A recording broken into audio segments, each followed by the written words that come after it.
संभाजी महाराजांच्या फोटोला पुतळ्याला प्रथमे पुष्पार्पण करून इथे शिबिराची सुरुवात होत आहे.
समोर बघा सर.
आज छत्रपती संभाजी महाराज पुण्यतिथीनिमित्त MD हॉस्पिटल यांच्यातर्फे रक्तदान शिबिर व आरोग्य शिबिर या ठिकाणी गेल्या 3 वर्षापासून डॉक्टर मनमत सर आणि मॅडम खूप छान पद्धतीनं उपक्रम राबवत आहेत. आणि महानगरपालिका अंतर्गत आज MBBS MD डॉक्टर आहेत, परंतु मनमत सरांचं BMH आहे, परंतु त्यांची जी ट्रीटमेंट आहे खूप छान आहे. प्रत्येक जे रुग्ण येतं इथं तर आज सर्वसामान्य कुटुंबामध्ये बऱ्याच लोकांना पैशाचा अभाव आहे, त्याच्यामुळे बरेच लोक मृत्यूसुद्धा पावतात. तर गेल्याच 3-4 महिन्यापूर्वी माझी मिसेसला डेंग्यू झालता. तर डेंग्यूमध्ये खूप सिरियस होती तिनं. तर मी MBBS डॉक्टरकडे गेलो तरी पण तिथं काही समजा ते कव्हर झालं नाही, परंतु मनमत सरांनी 3 दिवसामध्ये त्यांचं पूर्ण कव्हर केलं आणि त्यांचा जीव आहे वाचला. तर अशा पद्धतीनं खूप चांगली रुग्णसेवा आहे त्यांची आणि त्यांचा जे सामाजिक उपक्रम आहे ते पण खूप छान आहे. अशा पद्धतीचे MD हॉस्पिटलला मी माझ्या परिवारातर्फे आणि माझ्या कुटुंबातर्फे खूप खूप धन्यवाद देतो. Thank you so much. अनेक दिवसापासून अनेक वेळा तुम्ही आरोग्य शिबिर राबवली आहेत. आज सुद्धा आपण या ठिकाणी मोफत रक्तदान शिबिर असेल विविध अशा प्रकारच्या ठिकाणी शिबिर आपण राबवतात. काय सर? नमस्कार, मी डॉक्टर मनमत माधवराव डांबरेंचे. आपलं हॉस्पिटल आहे 3 वर्षापासून इथे MD हॉस्पिटल चालू झालेलं आहे. मी संभाजीनगरला होतो, संभाजीनगरहून नांदेडला स्थायिक होऊन नांदेडमध्ये आपण हॉस्पिटल क्लिनिक चालू केलेलं आहे. आपल्या हॉस्पिटलतर्फे आपण दरवर्षी वेगवेगळ्या सणांना, वेगवेगळ्या उत्सवाला वेगवेगळे शिबिर ठेवत असतो. आपल्या हॉस्पिटलमध्येच नाही तर वेगवेगळ्या नगरामध्ये जिथे आरोग्य सेवा सहजासहजी उपलब्ध होत नाही तशा जागी पण आपण शिबिरं ठेवत असतो. तर त्याचाच एक भाग म्हणून आपण हे दुसरं वर्ष आहे. छत्रपती संभाजी महाराजांनी 40 दिवस अतोनात हाल सहन करून आपल्या स्वराज्यासाठी रक्त वाहिलं. तर आपण सुद्धा या दिवशी त्यांचे आठवण म्हणून एक थोडंसं आपण पण दान करावं, बलिदान करावं या उद्देशाने, या हेतूने आम्ही रक्तदान शिबिर ठेवलेलं आहे. सकाळपासून चालू झालेल्या या रक्तदान शिबिराला, मोफत आरोग्य शिबिराला चांगल्या प्रकारे प्रतिसाद लाभत आहे. त्यासाठी आम्ही वेगवेगळ्या माध्यमातून क्लासेस, कॉलेज, घरोघरी संपर्क करून जनजागृती पण केली आहे. मागचे 8 ते 10 दिवसापासून आमच्या सर्व MD hospital team, Shri clinic, आमचे doctor Keshav sir, doctor Pandila sir, असे तसेच वेगवेगळे सिनियर डॉक्टर सुद्धा मला मदत करत आहेत. आमच्या हॉस्पिटलमध्ये पण doctor Swati madam, sister Manoj, सर्व प्रकारे आम्ही वेगवेगळ्या स्तरावर जनजागृती राबवून हा आज शिबिर यशस्वीपणे करत आहोत.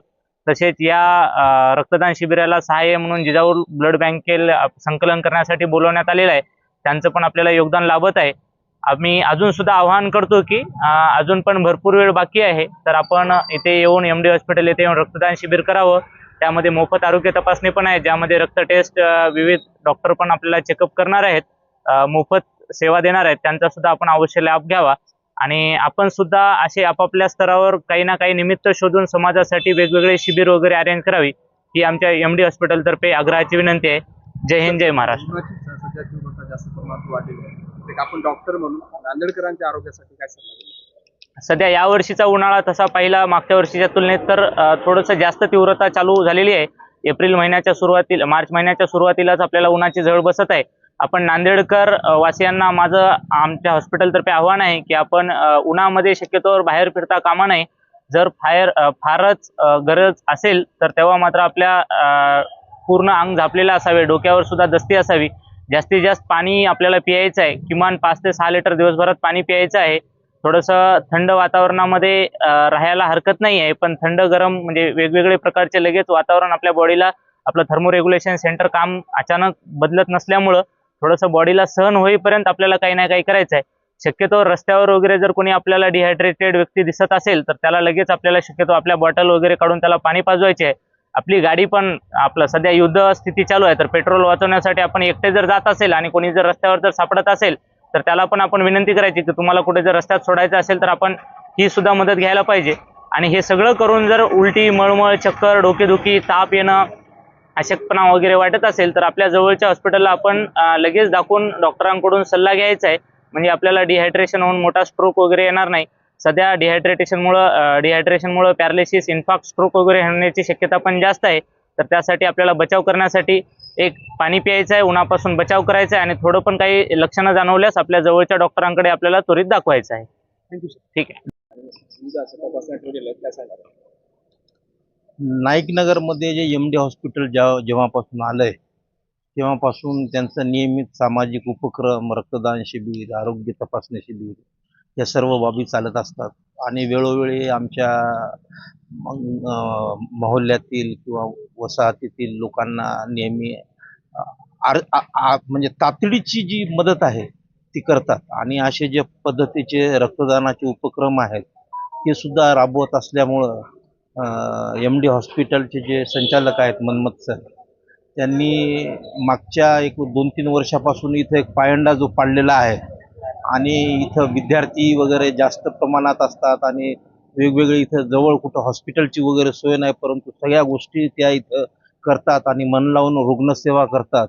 आणि कुठल्याही प्रकारची अपेक्षा न करता एकदम सामाजिक सलोखा राखून एकदम सर्वसामान्यांना ज्या पद्धतीनं लवकरात लवकर, कसं आजकाल कसं झालंय, मेडिकल फील्ड ही पूर्ण म्हणजे कत्तलखान्यासारखी झाली, परंतु इथं हा प्रकार बघायला भेटत नाही.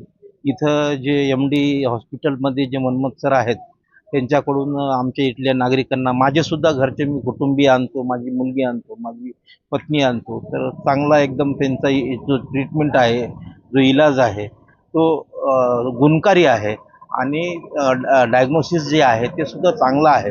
त्याच्यामुळं त्यांच्याकडं रुग्णांची ओढसुद्धा अशातल्या काळामध्ये मोठ्या प्रमाणावर वाढल्यामुळे आमची तर हीच सदिच्छा आहे त्यांना या निमित्तानं की बाबा दिवसेदिवस त्यांच्या हातून रुग्णसेवा घडो आणि चांगला निरोगी समाज त्यांच्याकडून घडो आणि सर्वसामान्य नागरिकांच्या, गोरगरिबांच्या त्यांच्या हातून आरोग्याची सेवा हो, हीच अपेक्षा करतो. आणि आमच्या सर्व नाईकनगर, विद्युतनगर या सगळ्या लोकांच्या भागाकडून मी त्यांचा आभार व्यक्त करतो की त्यांनी हा चांगला उपक्रम जो रक्तदानाचा आहे आणि आरोग्य शिबिर आहे आणि डोळे तपासणी आहे हे जे घेतलेलं आहे, यामुळं गरीब आणि गरजू जे रुग्ण आहेत त्यांना नक्कीच याचा फायदा होणार आहे. त्यामुळं मी एम डी हॉस्पिटलचे धन्यवाद व्यक्त करतो आणि संपवतो.